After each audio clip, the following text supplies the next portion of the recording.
Christians versus Pharisees, choosing sides and how to fight for them in the Mormon Civil War. Episode 13, Crazy Conference Predictions. Greetings, intrepid listeners.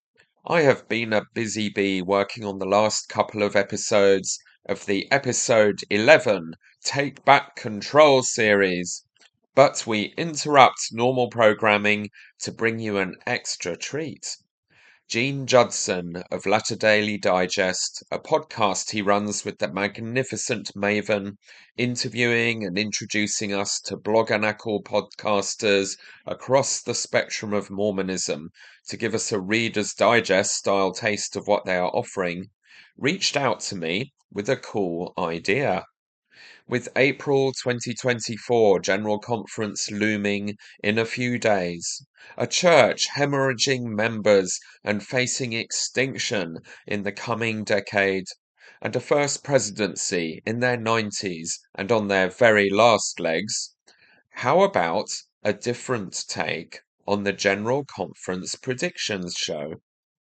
Rather than being hopeful but realistic in our predictions for what the general authorities will actually announce from their velvet thrones this conference, what if we predicted everything they actually need to announce and change to save the Church of Jesus Christ of Latter-day Saints from the spiraling vortex to oblivion it is currently experiencing on their watch? What would it take for people like us and the 80% of young members who leave it to stay or return? We have lots of ideas. Have a listen and let us know what you think in the comments on YouTube, at the Mormon Civil War channel, or over at the Latter Daily Digest channel. I predict that eventually all of our suggestions will be announced at LDS General Conference. But unless it happens very soon, they will be too little and much too late. Either way, come with us now as we hold the flame of hope high for a brighter future for this battered little religion we love that is soon to be snuffed out, unless these ideas spread like wildfire. Welcome, everyone, to Latter Daily Digest, and welcome to Mormon Civil War. That's right. The great collaboration. Our channels are teaming up to have crazy conference predictions. And the reason why we're going to do this is we're going to say, what would a really good Mormon church look like and what changes would have to be made? And maybe they're going to announce these changes at conference someday. Absolutely. Soon. What would it look like? They're going to have to if they want to survive. So we figured it all out, Gene. Let's start from the very, very top. Maybe I'll make a first suggestion, a first prediction that they're going to announce the Quorum of the 15 is going to have age limitations, and they will retire. The Quorum of the 15 at some age. I don't know, what's a good age? 75, 80? They usually are still healthy. I think 75. Because and we don't have to get too specific about it.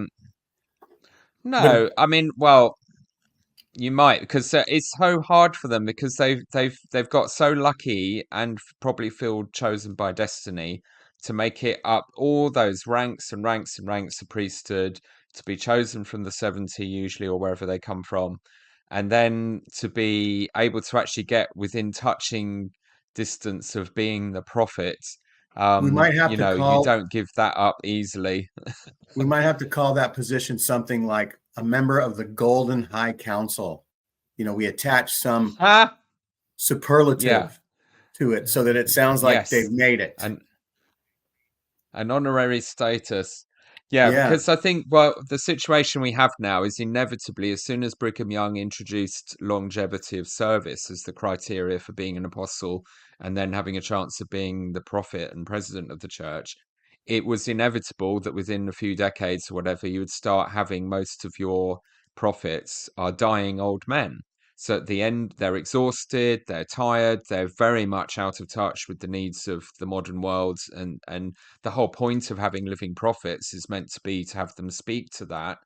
And I think for me, the clincher in disab disabusing myself of the idea that, oh, but you want the people with the most longevity and experience in leadership, which is the church's big excuse, was a really good article in the Ensign a few years ago, which pointed out that this church was founded and became a global phenomenon by young single adults or young adults, people in their Young 20s virile and early men 30s. and women, we'll And say. they cranked out scripture like confetti.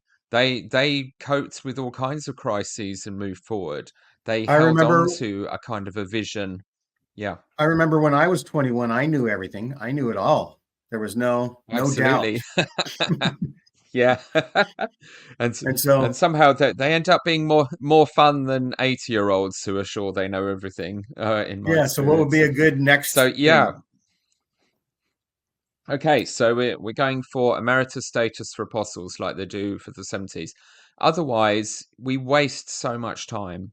We're getting, if they all descend into dementia, nearly all of them, for years even. I was sent on a mission, with a mission call signed by a machine, pretending to be a prophet who I went to testify was leading the church in the modern age, and he was in a coma, it turned out later. President Benson. That's just wrong. That's shameful. So I love that idea. Um, I think priesthood, we have to ordain women. Simple as, the recent revolution in response to Annette's, what's her surname? Whoever she was, of the Relief Society General Presidency, Dennis, saying, Sister Dennis, Dennis. that's it. Um, Always throws me when someone's second name is the first name. um, where she said that, women in the church are, more women get more empowered than in any other church, which was clearly ludicrous because they don't have any kind of equality with men in anything. And as various people pointed out, there's no decision a woman can make in the church that can't be overruled by a man in their church roles. Um, and And it's kind of they, disingenuous for people to say that, well, yeah, even men can have their decision overruled by men that are higher up. So it's almost stupid, equal, isn't it? except for the Yeah, very top. yeah, isn't real. Um, I think, in a sense, she had a point that we do involve everyone in ministry. I think that is a real plus of our church, and I spent quite a lot of time being around and worshiping with Christians in other denominations, and I love that because what I see there is your whole congregation is very much tied to the opinions and worldview and personal style of an individual vicar or minister or priest. Um, and I've seen churches in my community just disband or lose their congregation overnight because that person moved to a different place or died, and people didn't like the new person. And it was far too much influence and power for one human to have, which is a lesson for us with our prophet. And also, I think it kind of drives you a bit mad. You have expertise, so you might have people in the way most Christian churches organize themselves. You'll have a worship leader, and that's their job, the music and the singing and leading that. You will have someone who's in youth ministry, and they do lots of training and get really expert at that. But that's what they're doing for decades. And I think they just get stale and burn out. Can you imagine? I mean, I know it's a bit different in the international church where we're so short of people. I've had probably about 25 different callings. I've had to go at almost everything. You'd just get bored out of your mind if you're going to be young men's president for 10 years or more, or the rest of your life, or just the music leader. So I That's do right. love that we involve everyone who's active in ministering, in teaching, in leadership roles, in youth. I think that's brilliant, and that women are involved in that hands-on ministry. And think But to about the claim work they're that in can be any done, way, the work that can be yeah, done by doubling the number of priesthood holders well, over, absolutely, a short period of time. yeah, And this would be especially in a this would be shrinking this would be church. a very good conference to announce that, because our Mm, brothers in the gospel of the community of Christ announced that their next president will be a woman. Hmm. And so this would be the Yeah. perfect conference for that to be announced. Yeah. And And I think was it 40 years ago they gave women the priesthood. So they've been at it for 40 the years middle now. 80s, right? 85 or so, Hmm. somewhere around there. Yeah. Yeah. And yeah, Yeah. so I the mean, milestone one of marker. the yeah, one of the Community of Christ Emeritus Apostles is British, and I'm on a mailing list, and I get a weekly update of what sort of they're offering online here in Britain. That's And right. they had a 40th sort of anniversary celebration recently.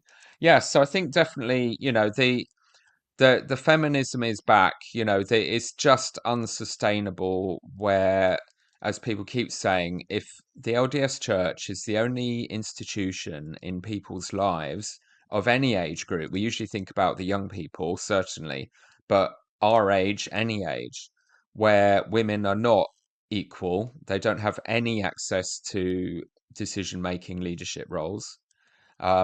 They are patronized heavily. There's still in the family proclamation this idea that a woman's place is primarily in the home as a wife and a mother.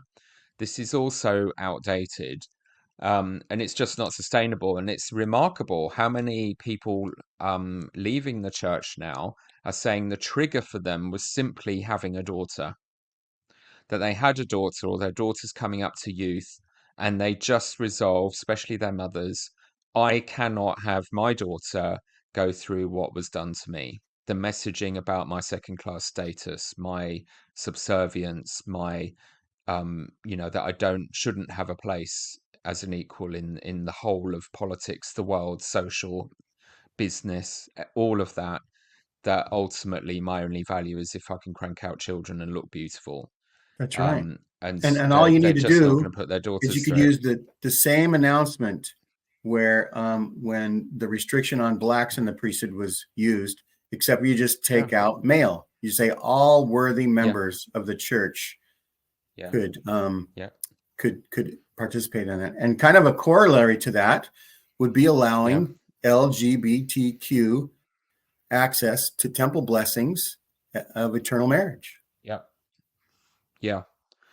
I think that's the other one, isn't it? This is the big issue of our day, and I'm kind of intrigued because I'm very conscious. I've been having a few conversations for the first time in a while with other Christians, and sort of their worldview. One of them particularly who's quite fundamentalist, young Earth creationist Baptist, and you sort of it seems crazy, but Mormonism is almost ahead of the curve a bit compared to a lot of Christian denominations in agonizing over this. Most churches have to some extent. The Pope is blowing people's minds by offering, I think the idea of blessing same-sex relationships, but certainly liberalizing significantly on this matter. The Church of England, 20 years ago, just tied itself up in knots and just about averted schisms to ordain women. But they are now grappling with a potential schism over LGBTQ ordination. They will allow non-practicing LGBTQ people to be clergy, but if they're in an active sexual relationship, that's a no-no. And the fact that we've kind of, I know it's in the post-Mormon space, but the fact that the debate around this is so intense and strong in Mormonism almost feels like we're catching up for once on a major social issue, and our conversations, to some extent, are matching or going a bit beyond those in some other fundamentalist Christian denominations. So I think that's quite exciting because we've got so much precedent for having made epic changes of things that never seemed they'd change, like polygamy or not ordaining black people.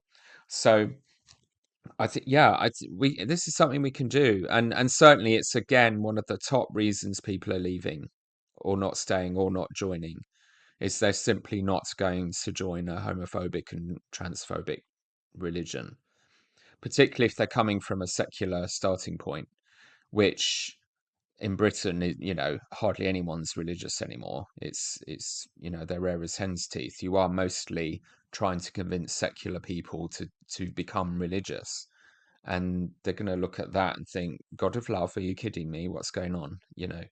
And it Sure. is a big change. It had me, for all of us, we've had to really change if we've become LGBTQ allies. Often it is step by step, tiny incremental baby steps to reframe things, to not be horrified by something that used to seem so depraved and awful. Um, to spend time meeting and talking to our LGBTQ friends and seeing their lives from their perspective. It takes some time to And to I change, got but it's my happening. love is love. Hey, haha, brilliant. That's my Representing. little support right now. Yeah, And yeah, yeah, they are human beings. They're fellow human beings. They're wonderful people yeah. in almost all cases. And same rate Mm, of wonderfulness, throughout the whole spectrum. yeah. And Mm, you know, they have, I had an uncle who was gay, and I was young. I was maybe 20, and I was just felt sorry that he could not officially be connected to his companion, mm, his partner, his boyfriend, whatever they called it at the time.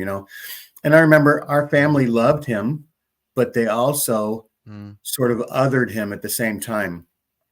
They would Yeah, make some yeah. jokes in front of him and then behind his back, and it was just kind of a sad situation. It's so much nicer, maybe even so much more Christ-like, to love your fellow human beings in that way and to be Mm, accepting.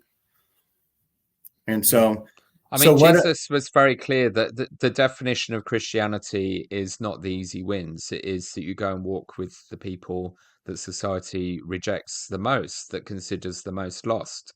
And that's a test of Christianity that we're failing in many ways. However, I think there's a lot of goodwill. My stake, my ward members have been amazingly and at times surprisingly supportive of our LGBTQ members. I think there's very few families now that don't have an out LGBTQ person in them. It changes everything. It and I really think makes you almost look at things differently. the the essence of the Mormon Civil War is that there seems to be Mm, Pharisees at the top and Christians at the yeah, bottom. The yeah. loving people are in the wards, right? Mm. At a higher rate, But we'll say. there is yeah, absolutely. But there is a dynamic that also threatens that, which is why I think our window of opportunity for these reforms is getting narrower each year as well. Even while it seems inevitable that these things have to happen, that most of the more liberal-minded people, the more tolerant people, are being driven out and have been for decades. There's been a relentless drive to only retain and approve of the people who are least likely to think that way. That we're keeping our Pharisees with, as Richard Bushman, the historian, said, we're pandering to the grandmothers of San Pete County at the cost of keeping their grandchildren in the church, which is a disaster because then they die and then you have no church. That's right. And that's absolutely the dynamic that's been going on in my area. Yeah. Spencer Kimball had a very narrow window of opportunity. He brought up the subject Mm, of allowing blacks to have the priesthood mm, when coincidentally mm. three of the top opposers of Yeah. that policy happened to Yeah. be out of the state on assignment. Yeah. So that was Yeah. Two of them. definitely, One, oh, one, just, yeah, one was in hospital, one was in Ecuador. oh, one was in the So hospital, they right? did it without him. Yeah. Yeah. And so what do you Um, have next? What's okay, another so I love prediction? that. I think stuff to do with common consent. We have to bring back democracy. I think we wouldn't have made most of the terrible mistakes that have alienated huge swathes of our population. We wouldn't have had the church embarrassing itself to have to keep backtracking. I don't think the November policy would have flown, which then had to be reversed 3.5 years later. I don't think we'd have had the infamous oral sex gate with Spencer Kimball, which only lasted 9 months, of including questions about forbidding oral sex in the Temple Recommend interview. Um, we wouldn't have, the racism would not have lasted anything like as long, if, or even come in the first place potentially, if the collective wisdom of the whole membership had been powerfully consulted in decision making. And this is tricky because we're used to a very authoritarian, top-down sort of system because that's what we've got used to. But it's been amazing to learn that in the first era of the church, they used to have heated debates in conference and then vote. And the example buried deep, but there now in the church history supportive resources for studying church history and doctrine and covenants put out by the church is the conference recorded in Times and Seasons where Joseph Smith wanted to get rid of Sidney Rigdon from the First Presidency. Sidney and his supporters kind of argued back. They had a heated debate. They had a vote, and the membership voted to keep him in the First Presidency, and Joseph Smith accepted that, which That's would right. And blow people's minds today the to whole think that was possible. succession crisis after Joseph Smith was murdered. Yeah. There was Yeah. debate, and somehow Brigham Young won by saying, "I'll be a caretaker until the next prophet." Evacuated the saints to Iowa, and then sort of had the quorum of the 12 take over leadership by slowly by getting stealth people on that side and breaking away from the losers of the debates. Right, you had Sidney Rigdon saying, "I have claim to it." You had James Strang. You had who was the first historian? I don't know. Was he in the church at the time? Whitmer? No, he probably wasn't. But some other people. And so so along with common consent, so common consent decision making. So yes, what we need to see. I predict crowdsourcing at this conference, crowdsourced decision there will be, but the point is, this is already in our scriptures, which I think is amazing.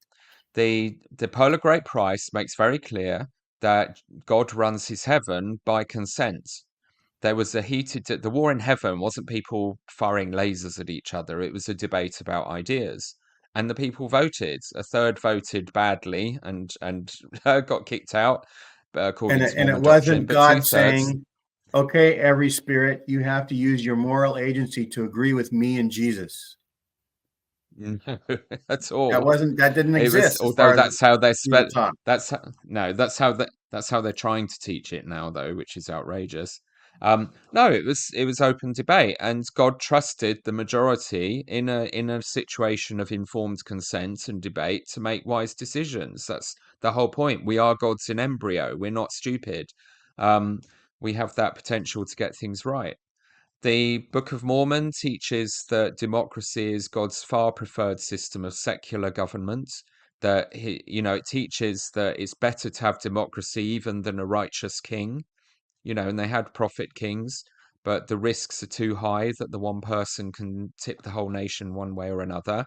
And that's one of the lessons from the Old Testament that we learn. Probably by a righteous prophet drinking a cup of coffee. That would probably make them unrighteous, just like that. It's all it would take.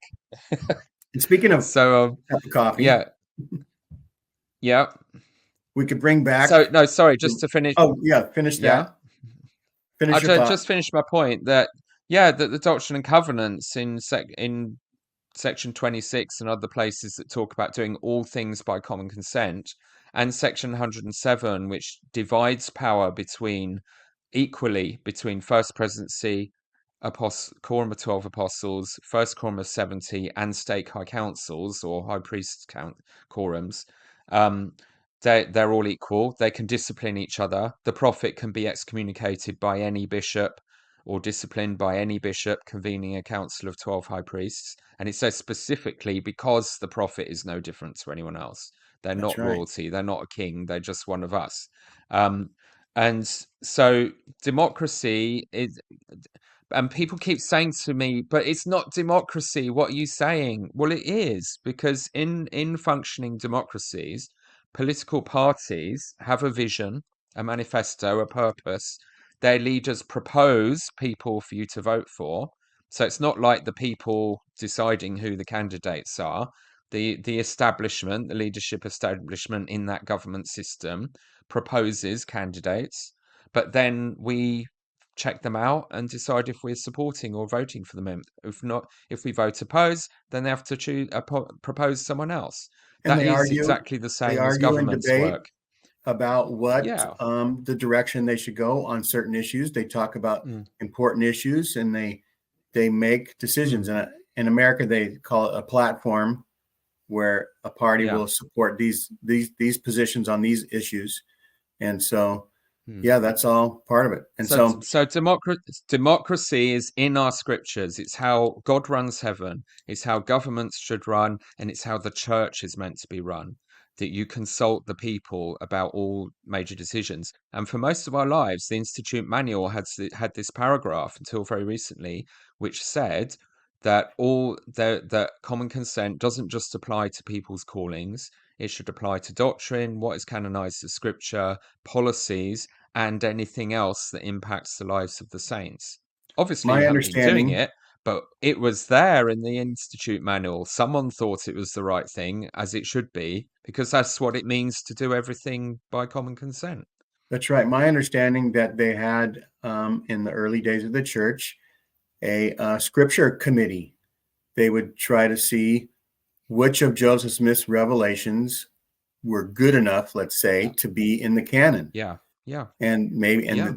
and we know that they have taken away scriptures from the canon. They took away the lectures Mm, on faith. They took away some other yeah, things that were just right in the mm, accepted canon. And mm. so we should bring that back as well, right? You talk about common I consent. love that It idea. boils over Yeah, into what should be scripture now, right? And so, and along with great that, question. Yeah, section 89 in the Doctrine and Covenants is the word of wisdom. Now, yep. early on, for I don't know, 50, 70 years, I don't know how long, it was just a suggestion. It was just a good health code. And then at some point they changed it to you have to obey it, as if God, any of God's suggestions are really God's laws. That's how I remember hearing Mm, it. And we need to mm, take it back maybe to the way it was, and let people yeah. learn things and govern themselves. Or absolutely, or at least do it properly, like it says on the tin. Which is, I'm quite happy with banning tea and coffee. I'm surrounded by freaking caffeine addicts. It's not healthy. It's really bad for them. They leave their drug paraphernalia all over my desks when I'm teaching at school. There's like cold, half drunk coffee everywhere. It's like finding the foil wrappers of the heroin addicts and the needles in the children's playground. So I've no time at all for these tea and coffee addicts. And they all have, they're like, oh, I must get my coffee or I can't be human. That's slavery. Free yourselves. But it's So much absolutely, better if I that was totally agree. if those things were urged by what's it called when you in order to preserve your priesthood, you have to encourage people with kindness and gentleness, Yeah. and not by Gentle persuasion, gentle persuasion, right? So that exists, right? not That's part of the unrighteous teachings, dominion. Yeah, right? yeah. And so But if we're also, not going to and do things yeah, that but way, just take it out. I love the word of wisdom. I think it's true because it starts with because of conspiring men in the last days. I mean, there are entire countries in this world now in ruin because of drugs, because of the drug cartels, the cocaine in Colombia, the heroin in Afghanistan and elsewhere. Absolutely disastrous. Historically, Britain committed an atrocity against humanity by stoking up the opium wars, by insisting on selling heroin to China, basically in return for tea trade, and the generations of harm that did to people there. So I think the principle is truly a modern revelation for what we now know is essential to our health. And let's But, let it and it's a conform with big but, science. yes, which it mostly does. Mhm. Seriously, a lot of it does. But the thing is, it's also about positive, healthy eating. You're not meant to be overdoing the meat. Meat should be scarce, not total vegetarian, if but not overdoing the meat. healthy, eating fresh fruit and veg, that sort of thing. That's basic health advice. And just as much as it was a warning to not become drug addicted and to collapse your whole society's social life and collective health through those addictions, through smoking, through tea and coffee, through other addictive drugs, but also the obesity crisis, the diabetes crisis. The majority of Americans now are overweight and dying of diabetes and heart disease and avoidable things, and it's starting to happen here as well. And if you think I'm about it, I'm a chocolate addict. It's two, bad. I'm 200 my years moves are ago, huge. Yeah, there didn't need to be any yeah. advice on exercise because almost everybody had to No. labor for their Yeah, living, their livelihood, for just walking yeah. through the town, all kinds of things. And now maybe Mm. part of the word of wisdom could be suggestions on exercise regimen, right? Yeah, absolutely. Because it's a principle and it's about that principle. But you are not hearing anyone from the pulpit teaching this because they'll be accused of fat shaming or whatever the other sensitivities around that are.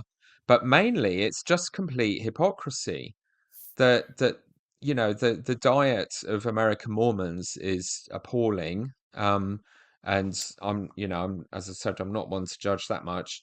And you know what I've But noticed? I've also noticed some of the go on. quorum of the Mm, 15 who maybe entered the quorum as maybe a little bit overweight, they have slimmed down. So yeah, they are abiding yeah. by some sort of dietary rules that maybe Mm. could be shared.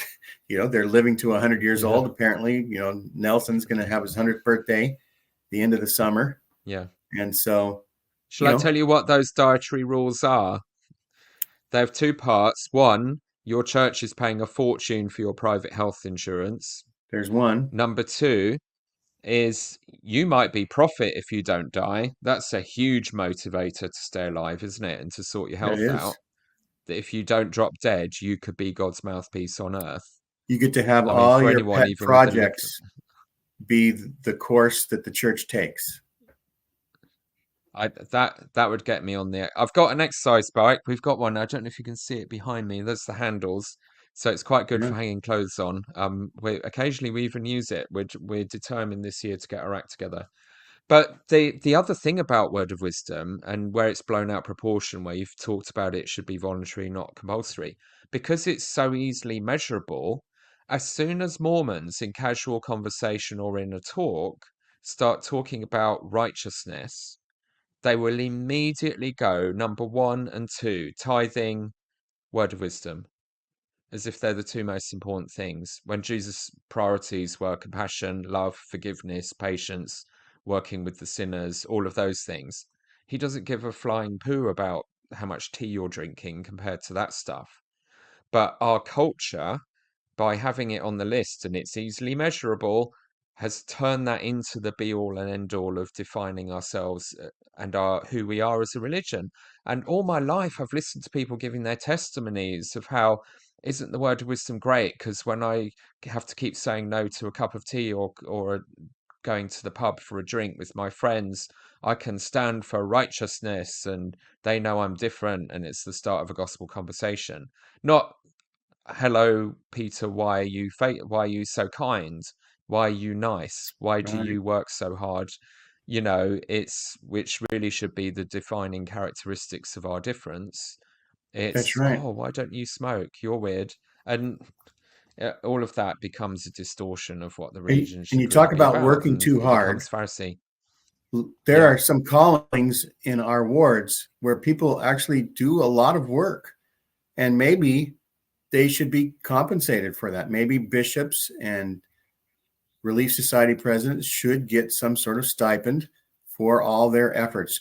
We have, doctors and ambulance drivers and, police officers that are doing good work, but they're also getting compensated. Why not, if we're compensating the top yeah. leaders, we have enough money, let's compensate the people at the front line. I think that's completely reasonable because we are paying it turns out our apostles, our 70s, and our mission presidents all get the same salary of around 160 grand dollars, $1,000 a year.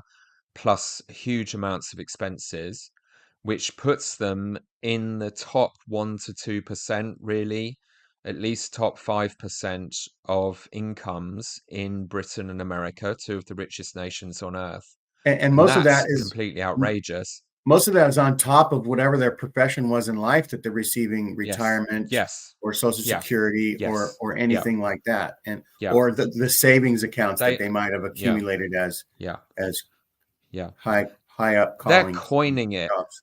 Yeah, while claiming that we don't have a paid clergy, while teaching priestcraft, although interestingly, I haven't heard a talk on that for years because now we know that they're doing it, so they're a bit embarrassed. I think every revelation we get about the sins that the apostles are committing, suddenly there's a topic that disappears from General Conference talks. They're not going to have many left soon. I haven't heard one about lying for a very long time because they've been caught lying so often. It's fascinating how they suddenly stopped talking about the thing they got caught doing. Nothing That's about the right. occult for years since we found out Joseph Smith was up to his eyeballs in it. Um, so absolutely, one of the most interesting things I found doing some research for my podcast was that until the early 20th century, stake presidents and bishops used to get a salary because it is a There you pretty go. full-time job. They would Joseph Smith get, I think Sr. it was that, Joseph Smith yeah, Sr. made money giving out blessings, right? yeah, your patriarchs got paid, and they Patriarchal gave you a blessings. patriarchal blessing. Hmm. The bishops would get 10% of the tithing that their ward paid. Stake presidents got, I think, 10% of the tithing their stake paid. And in a I way, think that's D. Michael proportional to Quinn local income. provided those Yeah, figures for us. I think D. Michael Quinn yeah, did in one yeah. of his books. And then the general authorities decided, oh, well, no, that needs to stop, but we'll keep paying ourselves and keep giving ourselves pay rises. I mean, it's just classic institutional corruption where you justify it to yourself over time until you normalize an aristocracy who are getting very rich while Yep, everyone else is co-option. sacrificing. Our bishops and relief society presidents and stake presidents, they don't get reimbursed for the incredible amounts they pay on fuel and petrol, driving to meetings, traveling around the stake. A lot of them are matching their paid work hours with the time that they're putting in. So absolutely, and with that, the training, actually getting proper training on how to Right. lead, at least basic psychology and counseling skills training, as And well as what training the on church is better at now, the who to resources refer to. available. Yeah, but don't send them to Jodie Hildebrand, because there's been a lot of that. There's a whole industry. Once the church did positively stop expecting bishops to solve everyone's marital problems and do all the counseling, they said send them to professionals and we'll use fast offering to do it. Well, immediately it turns out in America, this whole industry, which must be worth tens of millions of dollars. Jodie Hildebrand just alone has raked in that much money, um, of people being referred to as therapists who are seen as Mormon kosher, which usually means they're less qualified and less professionally ethical, And more than obedient your maybe to standard some of the local professionals. leaders. Yeah, yeah. They're making a fortune out of this. I mean, so they definitely need some guidance on who do you actually trust as someone to refer your flock to? What are the professional criteria here? Maybe we should have an authorized sort of system of some kind. We kind of do here in Britain. My mum was one. She no, she trained as a relationship counselor, and at the end of her career was working purely with LDS clients, referred to by family services, and she was qualified. She was, they were functioning professionally, and keeping it based on their professional ethical training. But clearly, whatever's gone on in Idaho and Utah and the heartland has thrown away any kind of restraint or professionalism or whatever that people like Jody could be meeting with general authorities, getting blessings from a temple president, and then popping home to torture someone else's children in the desert sun. I mean, without appropriate qualifications, while being paid a fortune by Mormons. So Sure. that is a huge issue. Absolutely professionalizing enough. I love a lay clergy, but at least have the decency to cover their costs, rather than being called Right. as a bishop, meaning you're Yeah, going to it could be lose a another modest thing. 10 or It's 20% of not your something income. Yeah, somebody would aspire to as a career or anything like that, but something that will at no. least make them more Hmm. at ease about committing so much time in the service of their Yeah, fellow yeah, ward members. yeah. And so, Their do you have family should anything? not have to Is sacrifice more than anyone else. Yeah. what's the next item on our agenda here? Something good Oh, I don't for know. Let's conference. say something else financial. Let's go with tithing. So end it. Stop it now. Stop it. We were promised. Joseph, tithing used to be 10% of your annual increase, which in the agricultural economy of the mid 1800s, I think was regarded as an annual profit of about 6% on your assets. So you're only paying 10% of 6%. It was microscopic, what Right. tithing actually meant originally. Then Lorenzo Snow whacked it up temporarily, he promised, to clear the church's debts, and said, and that had a caveat of who has capacity, who is able to pay. If you've got enough Yeah, money to be able to afford it, if you have means, then who have means. so Every man, obviously woman, and child who has means. if you're poor and Yeah, struggling to put food you on the shouldn't pay. table, you're not Yeah. someone who's in the category of being a tithe payer. And And they then the lying began. yes, The absolute shameless, financially exploitative, sinful lying began. That they started to really appreciate much larger whacks of money coming in. So, in all the teaching manuals throughout the 20th century up till recently, when that quote from President Snow about paying 10% was used in manuals, they put ellipses in to remove the who has means caveat. They taught it as everyone must pay 10% of their income. They emphasize that this is not 10% of profits, it's 10% of gross. If you want gross blessings, you're paying 10% on your gross, not your net, and I definitely remember not just your hearing profits. an apostle come to our Oakland Mm. conference building and all the leaders in the area. And it's the first time I ever heard him. He said that very same thing. If you want net blessings, pay on the net. If you want gross blessings, pay on the gross. So it's like the more you pay, the more blessings you will get, which kind Yeah, of doesn't seem yeah, like a Jesus-y thing yeah, to say either. yeah.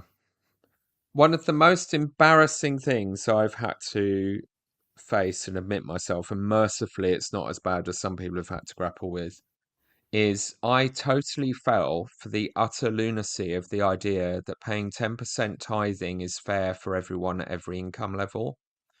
Because on a shallow level, you think, well, it's proportional to your income. That's fine. We're all making the same kind of sacrifice. Sounds What equal. utter nonsense. Losing 10% of your income when you're poor and you have no spare cash means your children go hungry. And these hypocritical, avaricious swines stand at pulpits in general conference teaching that tithing is for the destitute as much as anyone else, and as That's if right. this is fair. Go I without quit. food and pay your tithing, and God will find a way, or go to the bishop to get food, You'll but have the pay your miracle. tithing first. At the same time, those people justify to themselves receiving an income from the tithing in the top 5 or less% of income levels in their country because they can't possibly ever risk that happening to them. They couldn't possibly be within a million miles of having to choose between their general authority children going without food or paying tithing. And this is how the church fetishizes the suffering of the poor. And they insist that the destitute save for a mission, at least to some extent. And they tell these stories of these poor people in other countries than white America who are spending years saving for a mission as if this is great when they wouldn't allow that to happen to their own children at all. They would never put up with that kind of sacrifice being required of their family. They just wouldn't. And it's this displacement. They both exploit the international poor of the developing world while patronizing them and literally making spiritual fetishizing out of their suffering that they wouldn't dream of imposing in a ward in Utah. That's right. And this also manifests as not giving welfare support. There are very strict limitations in the developing world on what welfare funds can be used for. But if you're in a developed world, oh, we'll pay your rent, we'll pay your food bills, we'll pay the fuel, we'll make sure your life is comfortable, um, and carries on kind of as normal. But these people, no, there was that charity that started for malnourished Latter-day Saint children in Guatemala. I mean, you just couldn't. Discovering Yeah, all this just and totally crashed the church's ethical credibility for me. the Yeah. larger picture is still in the financial arena. They wouldn't have to hide their Mm. finances if you ended tithing. There could be Yeah. transparency. So that would be a prediction Yeah. that they're going to announce, Yep. bringing back the financial reports. And not only that, maybe have a Yes. website that says where all the money is and how much is it and where it's invested, Like all the other and churches, like like all all the the other other responsible churches. churches do. Yeah. And And Joseph, just to finish on that point, Joseph F. Smith promised in General Conference, sort of at the tail end of this let's get ourselves out of debt thing, in 1909 or 1913 or something, General Conference, he said, when we have enough money in the storehouse that we can live off the interest, we will not expect another penny from anyone, not even tithing. It's not like you have to do it for your spiritual goods, like they're trying to sell it now, that they've admitted they don't need a penny. We passed that threshold a while ago with Ensign Peak. The church now spends less than it gets in annually for tithing anyway, and all of that is less than its annual profits from Ensign Peak. So they haven't spent any of Ensign Peak at all because they haven't needed to, because the tithing money coming in each year covers it all and then some. But if they needed to rely on Ensign Peak alone, they've got more that's than right. enough by billions, And just as interest each year. They wouldn't lose any of the core. they could couch it in this way. They could say every Mm, member is part of the whole church. The whole church now yeah, has a massive storehouse. yeah, The church will yeah, now dole that storehouse out to help poor and needy people all around. And it's all because of yeah, the members. And thank everybody for doing it. yeah. And Yes, it yeah. could be Well all done. wrapped up in the We same don't need thing. another. Yeah, we don't need another penny from you. You've already paid. It worked. We invested wisely. What a blessing. It's a And miracle. Hurrah. and if we And have here's an excess, allowance. Your ward, yeah, your if we have ward gets excess to from our spend this on investments, good in your if we have excess community. from our Yeah. investments, we will use that to Mm, succor the poor, just like Jesus wanted. yeah. Yeah. The other thing to bear in mind, which is hysterical, is they have given the purse strings of this vast amount of money. EPA is larger than the gross national product of all but 40 of the world's nation states. And they've given it to idiots because all the interviews they've had with the presiding bishopric over the last few years since its existence became known. These men are stupid. One of them was saying literally that the purpose of hoarding all this money was to get us through another event like the Wall Street Yeah, crash. financial Well, crisis. the whole point of the Wall Street crash was all the hoarded money in stocks and shares became worthless overnight. It And is then in there's extreme danger. Moth and rust is going to corrupt. Thieves are going to take it. You need to spend it now before it disappears, so you at least do some good with it. There's an urgency there. Stop sitting on 100 billion. It could be gone tomorrow. All of it. All that potential to do good wasted. And that would be an unforgivable sin based on everything Jesus has taught. And my solution for this is very simple. They will need to announce at conference that we're just gonna choose bog standard any ward anywhere. We're gonna choose a CTR class of 10-year-old children, um, leave them in a room for half an hour, tell them they've got a budget of $100 billion. They will know how to spend it like Jesus would want it spent. They will come up with that in half an hour because it's so freaking obvious. Children could work that out. They wouldn't need any adult intervention at all. I think we should just do that because Jesus said to the rich man, give it all up now and save yourself before it's too late. Do that.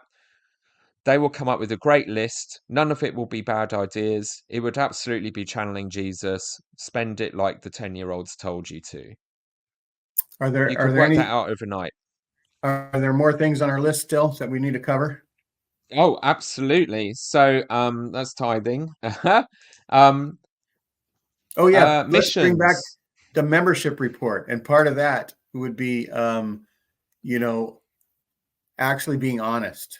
Like, here's the number of people we Yeah, don't know where they are. We normally take them off at yeah, 110, yeah, but we're going to put that off to yeah, the side, and we're going to say they're yeah. not in the membership Active anymore, membership. and we're going to go Yeah. just the way all What the other is the churches, active membership? right? Yeah. What's the active membership of the church? The real membership participating, which I think it's around 3 million and falling. I would say all the indicators point to that. We in Britain have been saying this for a while, and it looks like Widow's Mite and everyone else doing the analysis is coming round to that and realizing that this is the case. Because It's far otherwise, lower than most people the think. people in Yeah, are thinking all is well in Zion, right? They don't yeah, think, yeah. they see all the It's a temples going disaster. up and they think Yeah. everything's okay. The leaders are doing a bang up job. Mm, There's no need to ruffle the feathers. Everything's going exactly the way God wants it. mm, yeah, And yet yeah. there's turmoil No, all around. yeah, and it's a disaster, and it's about to collapse. And you can see it locally; everyone can see that, but they assume they're an anomaly, and it's all going well somewhere else when it really isn't. We always in the 80s and 90s. It's all the church is booming in Latin America. We had no idea Elder Holland was there shutting down stakes left, right, and centre, and their activity rate is probably more like 2%. Seriously, I mean the madness. Yeah, just be honest with people. I think, and we had a recent example of this that two talks in the same conference a couple of years ago admitted that since the 1990s, the majority of adults active in the church have not been married. They've been single or divorced, I mean, that's a staggering paradigm shift. If we had talked about that in the 90s, we'd never have wasted our breath on the stupid family proclamation and alienated all those single people. There'd have been like serious reevaluation of why do we keep harping on about marriage as the be all and end all, or what do we do about this, or how do So we you help single people to sounds like you're navigate these predicting situations? a good Yeah. conference prediction would be to tear up the family proclamation once and for all. Don't let Dallin Yeah. Oaks have a shot at making it scripture anytime soon. Or if he does vote opposed, that's going to be really Vote interesting. opposed. I'm That's right. fascinated by that because he hasn't done it. He's the only person obsessed with it still. Hardly anyone talks about it. I think he knows he doesn't have the backup from the other apostles to canonize it, or they'd have done it long ago. Nelson would have done it long ago, but he hasn't. And I think I'm wondering if the tide is turning. I'm wondering because the fact that we now have these little glimmers that they there's a very open and public and well-known same-sex married Mormon and his partner are receiving sacrament, have callings in their ward. They've appointed an LGBTQ ally as president newsroom, although he's still in hiding months later, Aaron Sherinian, and they are authorizing the baptism of transgender people who have transitions. Um, And if they had I moved think, faster, despite maybe David mm, Archuleta would still be a member and still be singing, exactly that I at know. conferences. I mean, obviously, on the other hand, there's the fight back with making the musket fire speech compulsory reading at BYU, which is insane. But I think what does it, if this was the Kremlin back in the old days of the Soviet Union, what would be reading into this? We would say power struggle. This screams power struggle. This means the Politburo is divided. And all these things coming out of that clearly indicate people with factions of power. They absolutely hate each other. They totally disagree. And the power of these very, very old and literally dying First Presidency of fundamentalists is waning fast.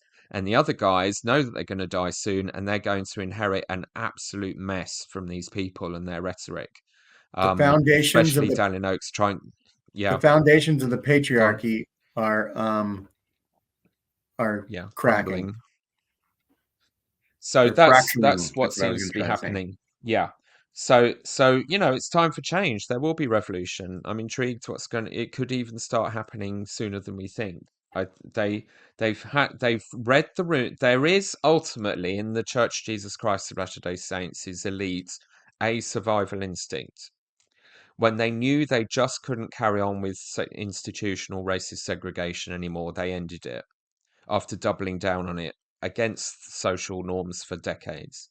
When they just couldn't carry on with polygamy, they ended it after doubling down on it against social norms for decades. They will do the same about ordaining women. They will do the same about LGBTQ inclusion. It's going to happen, and often it's the people you least expect who see that they will lose their salary and their power if they don't make the change now. Right. If they So had any it's a sense, they'd have done it long survival ago. instinct. Yes, that has got to kick in at some point. And if it doesn't kick in from the leadership, my thesis is that it will be enough of local leaders looking at the fact that their children have left and their ward is about to close, who will get desperate enough to take desperate measures. And I'm saying to them, you can vote opposed, replace these leaders. They've already cost us too many members. They're not worth it. They're all replaceable. They're the same as us. Remember how we used to be taught in the 80s? Not that they're preordained God men who must be in power and you can't question them like they keep teaching now. No, they're one of us. Who God calls, he empowers. There's no difference between the usher at the door and the president of the church. We used to be taught. We're all in this together.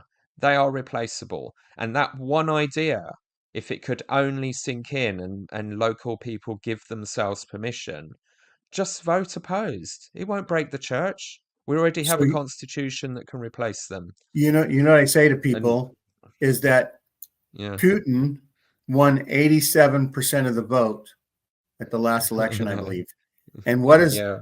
and everybody would say, "Oh, that just shows how horrible their democracy is." Right? It's not a very good democracy Yeah. if that Yeah. many people are They're a voting. Then I would dictatorship. say, "Well, how many people voted for President Nelson at the last conference? What percent was that?" Yeah. Yeah. What does that tell you about the 99.9. healthiness of this organization? Yeah. So missions. um, Yes.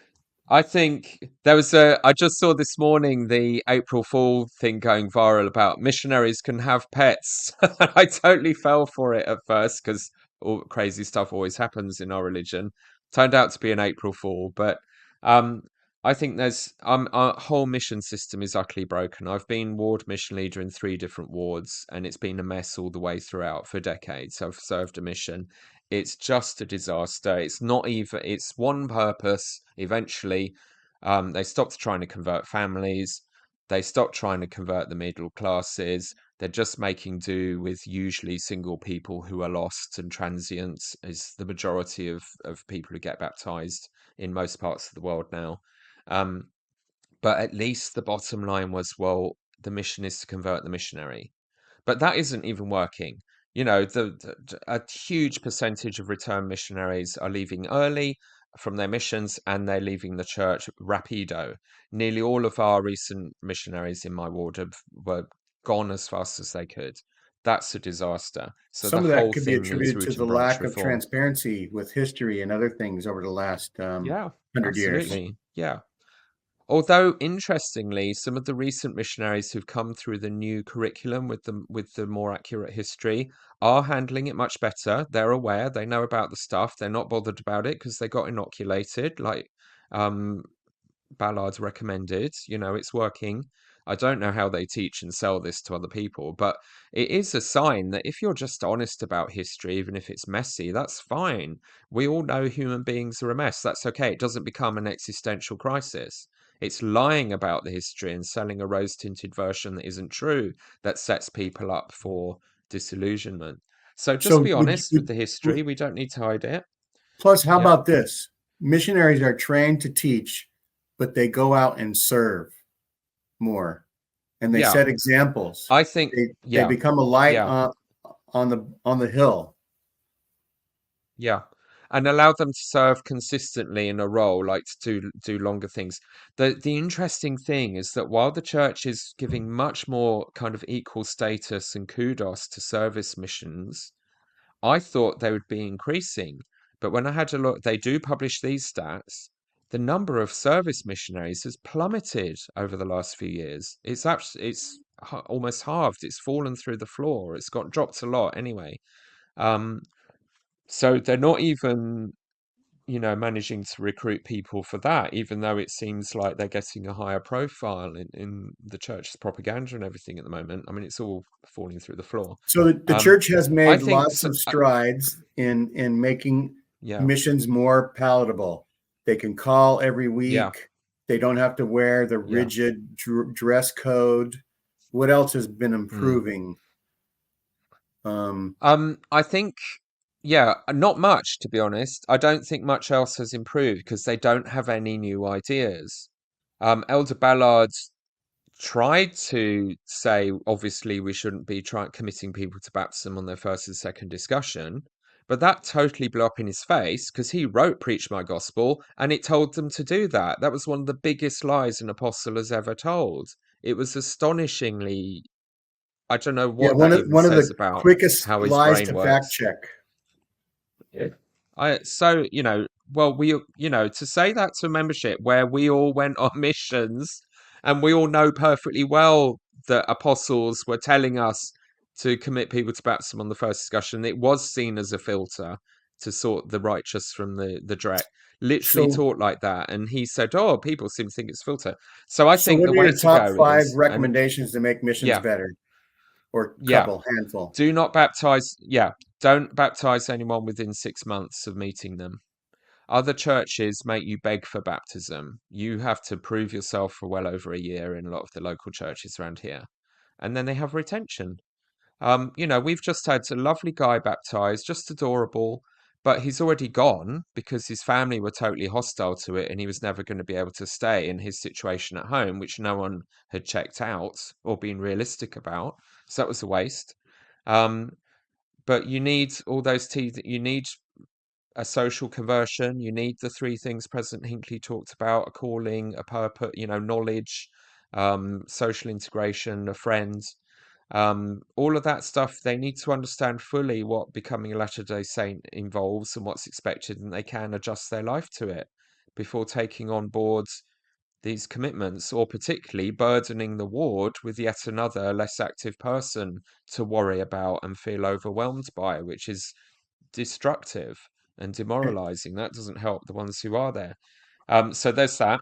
I think we should have, why not, a different Preach My Gospels. We have the money in the church to hire the best educational, marketing, scholarly experts in any field needed to write amazing Preach My Gospels. We need a Preach My Gospel as in a system of teaching for people who are Buddhist. We need one for Catholics. We need one for Hindus. We need one in my community for Sikhs. We need one for Protestants. We can adapt, find our common grounds, which is what it's all about, use their language, educate the missionaries in what their language and understanding is, and bring out that one. And particularly, we need to be proud of our unique doctrines and its depth and complexity. Forget the dumbing down, keep it basic stuff, because it's become uninteresting and we've lost our unique selling points. We should have Preach My Gospel for university graduates, for people with an education who believe in evolution. We need to speak to them because there's a lot of very science friendly stuff in our teachings, in our big idea, in the teachings of Joseph Smith and Brigham Young, who are all about bringing all knowledge from any source into our religion, including science, The geology, glory of chemistry. God is They said that. intelligence. Yes, and we should run with that because at the moment our church is made in how it functions for middle class nuclear families with middle class jobs with their weekends free who do a 9 to 5 during the week work. If all we're baptizing is people who are working class, who have difficult transient lives, who are unemployed, or who do difficult working class job shifts at factories that mean they can't come to church regularly on a Sunday. You don't have your people who can function in stable ways as the foundation for everyone else. Absolutely, Christianity should be a religion for every social class and person and the poor, but Big you tent. can't run it that way. It has to be. You have to have, the way it works is educated, stable, nuclear families with a university level of education, able to teach the stuff, understand the stuff, have the management skills and experience, whatever. But we're not baptizing those people. We used to raise them. We used to, the formula was you convert a working class family and you raise the aspirations of their children and they go to university. But now we're losing more than 80% of our kids by their 20s. We need to convert them. We need to be appealing, and it's just not happening. But you Yeah, there could needs do to it be if you weren't teaching them shallow dreck as your discussions from the teenage missionaries. there needs to be Train solid up members to teach it. Yeah, solid life skills could be taught, like yeah, yeah, mindfulness and meditation are equal to yeah. prayer for people who want to, Mm. have calm in their lives, right? Yeah, And that use you know, that there's language. Yeah, there's nothing wrong with learning more, and and go with it. There's there yeah, and we should yeah. teach principles that people Mm, can use in their everyday lives as teenagers, as young adults, mm, as middle aged, mm, as seniors. There are things that exist. I mean, right now most people just go to like YouTube, or to do it yourself, or find out what other people say to them. But the mm, church could be mm. an educational hub for Yes. growth And it for the used whole to be, world. at least in theory. Yes, at least in theory. I mean, we are, I'm militant about our religion being potentially the most relevant manifestation of Christianity for the space age and the information age. We've already encompassed the scale of the universe in our doctrine of multiple gods and our potential to be out there in the stars. I mean, it's totally Star Trek. Brilliant. We are highly democratic if we practice common consent, and having power diffused to grassroots level is the big development in global society in free countries of the last century. A complete change from being ruled by powerful elites. But our church's still leadership want to be the aristocracy. They're still running it that way, and their friends and relatives get all the top jobs and the money. You just can't do that in this day and age. So absolutely, we need to work to our doctrinal strengths. The idea that we're on a learning journey means absolutely we can be honest about all the mistakes we've made in the past without breaking the religion, as long as you stop pretending they didn't happen, as long as you stop claiming your leaders are infallible. And I think this is where one of my other major suggestions, which I mention a lot in the podcast, comes in, is if you put it all together, there are kind of six filters that every member of the church and every convert or investigator can be taught to apply before they feel any obligation to believe something is true. And if things get through these six filters, you can really, you're a long way to being able to trust them. And that creates a solid foundation for your belief system, and it filters out the dreck. So, is it compatible with the scriptures? Whatever this doctrine or teaching is. Does it make rational sense? That we must have a rational faith. You can't not have a rational faith in the information age. Um, is it emotionally intelligent? Is it clear that these beliefs and ideas and policies are coming from a place of love and compassion? Um, is it does it have apostolic approval? Is there unity among the church leaders that this should be a true principle? So you have then the apostolic authority, the separation. Do all the 70 agree? Do the First Presidency and 12 apostles agree with this? Has it, and then with that, number five, has it been presented to the whole membership for a common consent vote? Does it have the collective? And that certainly you're introducing the women at that point. Once you ordain women, they'll be in the other quorums as well. But that's where you get the wisdom of the women kicking in. Um, Right. is it something that has passed the test of a common consent vote? And finally, and it doesn't have to be in this order. Number 6 is, have you received a spiritual witness from God that it's true? Any of those 6 filters on their own has weaknesses. Your emotions can be manipulated. You're not always being rational. The leaders could be wrong. The scriptures need interpreting. They can be interpreted lots of ways. Sometimes the majority of the people are wrong. It's rare, our scriptures tell us, and they deserve what's coming to them when the majority lose it, but usually they're right. And emotions can be manipulated if I haven't said that already. And we But can, when you Peter, have to have something pass all 6, that's pretty tough. That's a and strong filter. for things like your 6th one that says, spiritual Mm. witness, we can equate that with your own inner voice. What does your own inner voice say? Yeah. Trust yourself. Yeah. Take in information. Be mindful of Yep. all the different ramifications of choices of what you're learning, of what societal problems are, and trust that your feeling is something that is worthy, Yeah. right? And if you need to still rely on God, that's acceptable too. But allow all of it to be like, Yeah. we'll have different definitions Yeah. for different people. For the educated, if it's because We got you trust what you're training and you trust, your mind skills that you've developed, then that's what you should go for when you're acting on things. if you are the same species as God, if you are a God in training, of course that's how it should be. And the fact that the leadership of the church are now working so hard to suppress nearly all of those things just shows how off course they are, that they don't know their own religion, and they have become the Lucifer Pharisees, who are all about command and control and appearances and measurable ways to tick off whether you're righteous or not. And it's so sad because this, we both in our age group experienced the church in that gap between getting rid of racism and justifying it to this new doubling down on the authority and the infallibility of the leaders. We Retrenchment. had this really, yes, we had this really interesting period in which the church boomed and grew. Or seemed to, at least, was doing better than it is now, where that was our ethos. We were fearless. It was before the internet told us how much we were being lied about, but so we were overconfident with our history. But certainly these core values, leaders are accountable to the members. Voting is not about us declaring undying loyalty to them, which is what they teach now.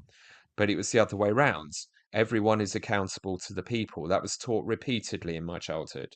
That was how everyone understood that accountability of voting opposed if you need to mean, and a common consent. All of these have been taught individually. There have been talks recently where the apostles have said that there should be a consensus among the leaders.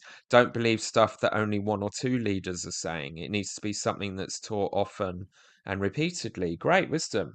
We've been taught that things should be compatible with scripture, but they're now undermining that with Haney and others saying that scriptures don't age well. We've been taught we should have a rational faith, that you think it through in your own mind, then go to God. We've all of these 6 filters are there, but they won't put them together. You won't hear them put them in a list together because they know it would be damning to them. And With I'd like so to much of what they've tried to bamboozle people to believe. remind my viewers that Peter has hundreds of hours explaining all these things that are on his channel, Mormon Civil War.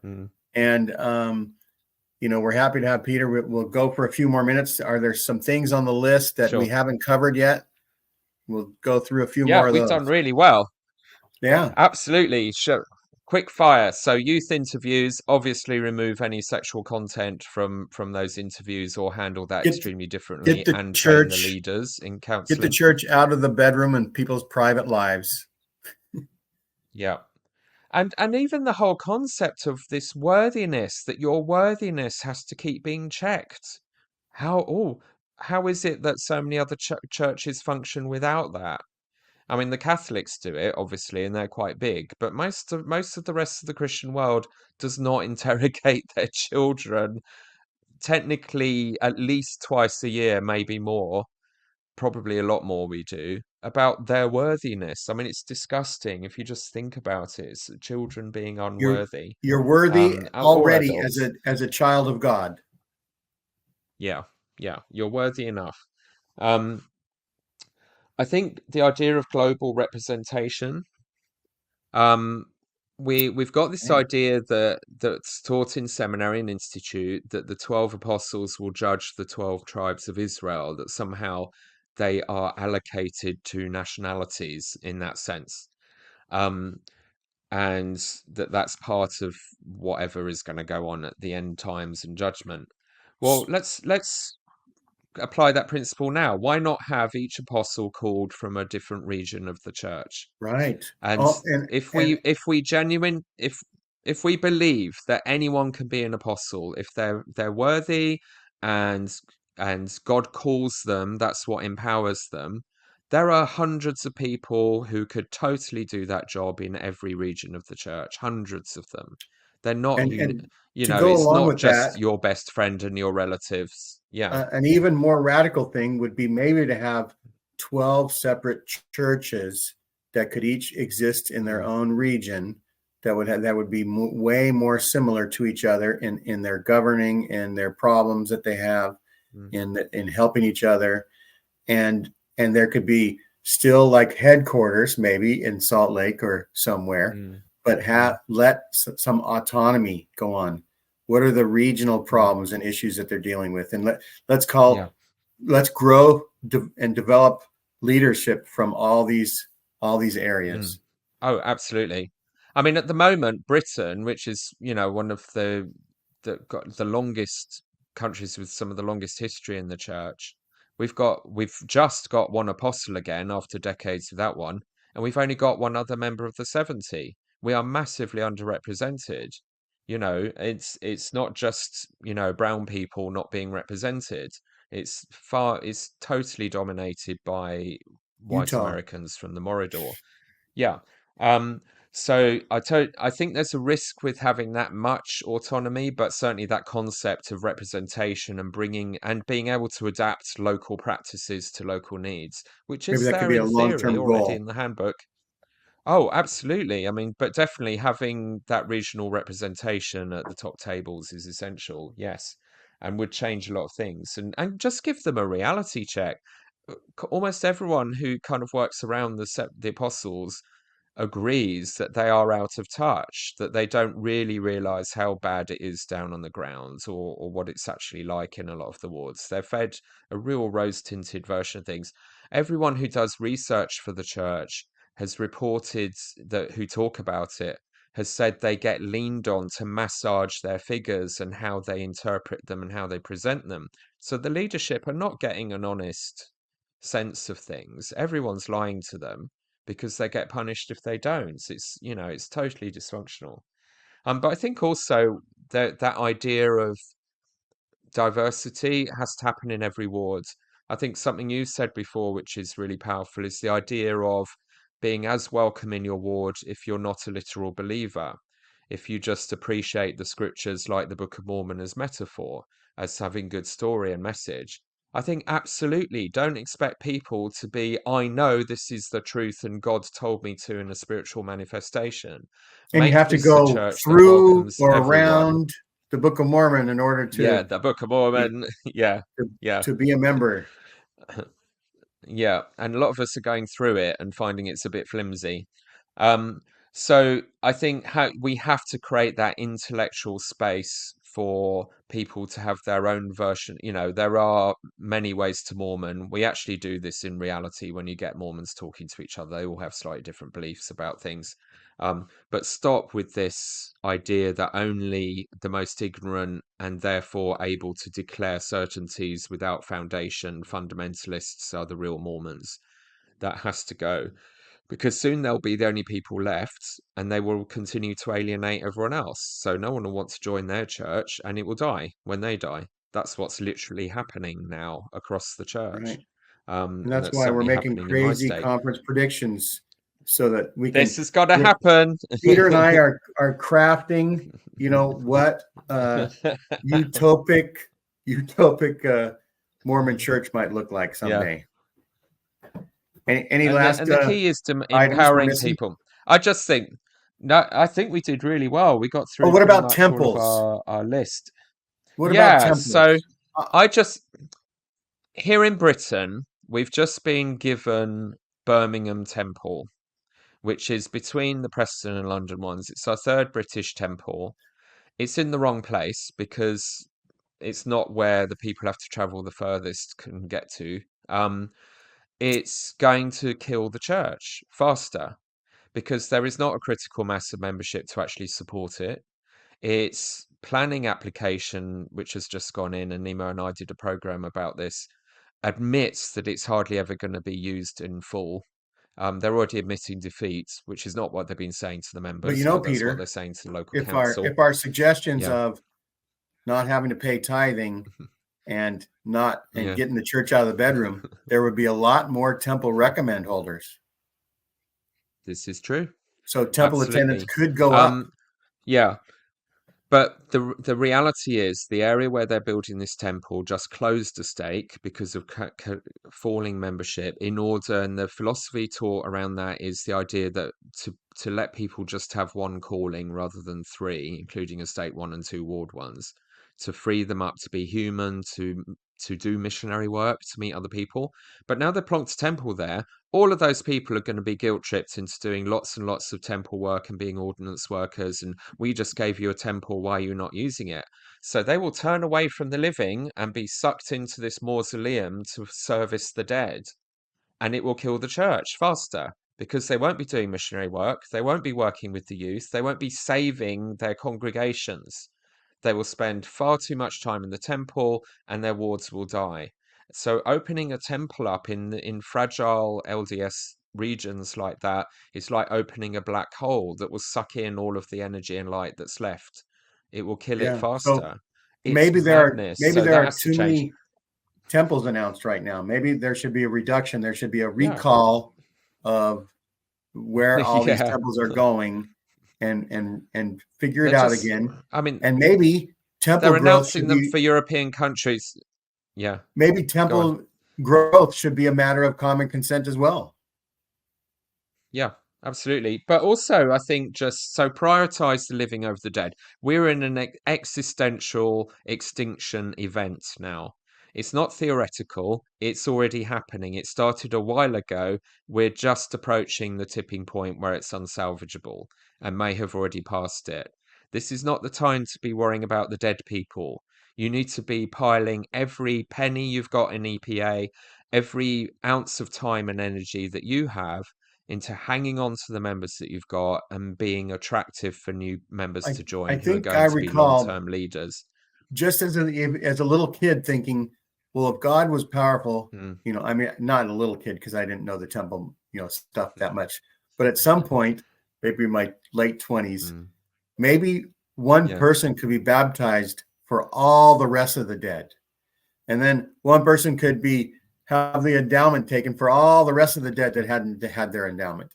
And another person could get You'd married. think. Two people get married for all the other people that hadn't been married. Go find your eternal companion in heaven. The work is Yeah. done for you. And now get to the living again, right? And so Yeah. the temples I could mean, still be that'd houses be of so easy to instruction. do. Yeah. There could Yeah. still be some School of the spiritual Prophets. words, Yeah. but Yeah. maybe not Get your own necessarily endowment still. not Yeah. yeah personal commitments to be good to yourself and your Yeah. family, and and it could be But the lead expansive and inclusive. Yeah, the leadership have overplayed their hand, though. They've made so many changes to the temple ordinances and endowment, which by definition are meant to be eternal and unchanging, Joseph Smith taught, so that everyone in every age gets saved on the basis of exactly the same covenants made in the same way. As soon But as you Peter, change that, you open huge questions about, well, why is my endowment different to my children's one? Do I need to redo mine? Are they what covenants am I keeping now? No one but explains. our So at conference least explain their predictions changes. our Yeah. conference predictions are going to allow for a major overhaul, a radical change, people voting on things. scripture committees, committees that'll, do the right things, that'll make things more inclusive. And so, that's what the purpose of this conference prediction show is, to say, That's if what I'm these looking things forward were, to next weekend. doesn't have to be all 100 suggestions. We'll take 30. You're right. 80. Baby steps, I'm not right? compromising. But at the same time, It's too late. 80. it, when somebody's almost dead, right, and their heart stopped, do we lose hope, or do we still bring out one last machine to try to shock them back to life, right? So that's what the crazy That's what we conference are, prediction Gene. show is. What do you call that machine? They say clear, and A then defibrillator. this is the We are defibrillator we are prediction show. for the LDS Church. We We can got to save you, but you need to hurry up. get that heartbeat going again, right? We need to find where's the pulse, Absolutely. right? We need to find the pulse. We need Yeah. to get something going. And so thanks so much, Peter, for joining me on this show. Oh, a pleasure. I think this is a great idea. I'm really we are pleased you not doing proposed this it. on April 1st. This is April 2nd, so it's clear of We're any serious. April Fool's jokes.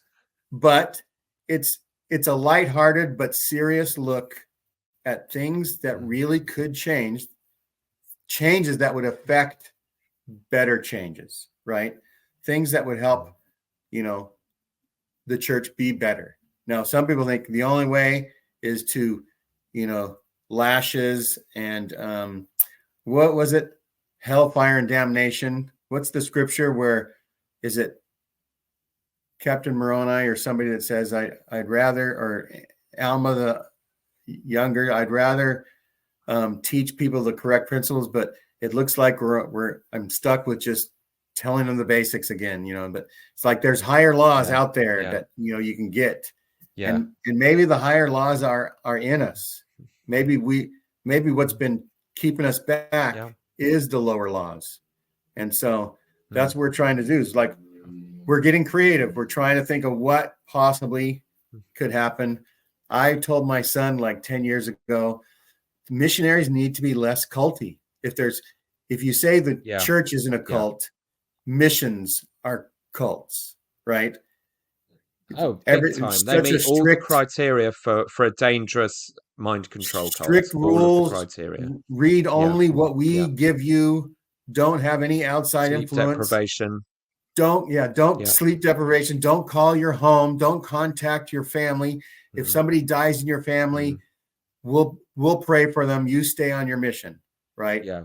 So that'd be a good thing, is to allow people to go home and honorably,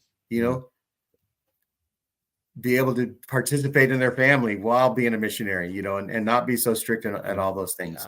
Let people live, give some breathing room. Where the church has the most control of the people is at BYU and missions, and both of those are becoming a dystopian nightmare. They're now making the employees at BYU give up their clergy-client penitent confidentiality. They are agreeing for their bishops to dob them into the authorities if they express anything like empathy for LGBTQ people or or causes regarded as hostile to the church. They're waiving their basic human rights. Is this related to the control? Do you discuss this in one of your recent podcasts? I've mentioned it a few times. This is literally the change they made to contracts to all BYU employees. But what as you're saying, if you want the church not to look like a cult, why is its public facing interface, the missionaries, so culty and obviously and visibly so? But then that's the same with our universities. If you give this church control and free reign, look what happens. It doesn't become an intellectual, friendly place of compassion and tolerance and Christ-like love. It becomes a mental concentration camp. It becomes an indoctrination machine. It takes away your freedom. It makes everyone scared. It rules through fear and intimidation and control of your clothing and everything else. They're almost like it starts to re-education pander camps. to extremists. Yes, yeah. and that's how they openly describe them now. That they Yeah, and President Holland's, in that speech and others reading, outrage letters from disgusted of Aurum saying, why are my children being taught evolution and liberal values at your university? When you're meant to be indoctrinating them to think like that's me. right. The And exact it's opposite of what a university is supposed to be. yeah, And so yeah. anyway, They can't be listeners, trusted with power. we Yeah. might I better So go and democracy. do some chores. I got to get ready. I'm headed to Thailand. Um, thanks, Peter, Have for fun. coming A on my pleasure. show. Thank you for letting me go on your show. We'll try to get this out to both of our audiences, and Yep. wish everybody a great spring. See if any of our predictions come true in conference. We'll see. We could cross our fingers. Crosses are allowed nowadays, right? Crosses are. Indeed. We're not crossing ourselves yet, but that might be in a few That will years. come. You never know. We're already Thanks. doing Holy Week. Anything's That's possible. right. I'm going to Paul, do some Hail Marys now. yeah. So anyhow, thanks for watching. I hope you enjoyed it. If you have any suggestions, leave them in the comments. If you like our shows, if you value, what we're doing, tip Mormon Civil War, tip Latter Daily Digest, and we'll just say goodbye to everybody. Thanks for viewing. Bye, Peter. Thank you. Bye. Give him Bye. the money. I'm not monetized. Give it to him. There you go.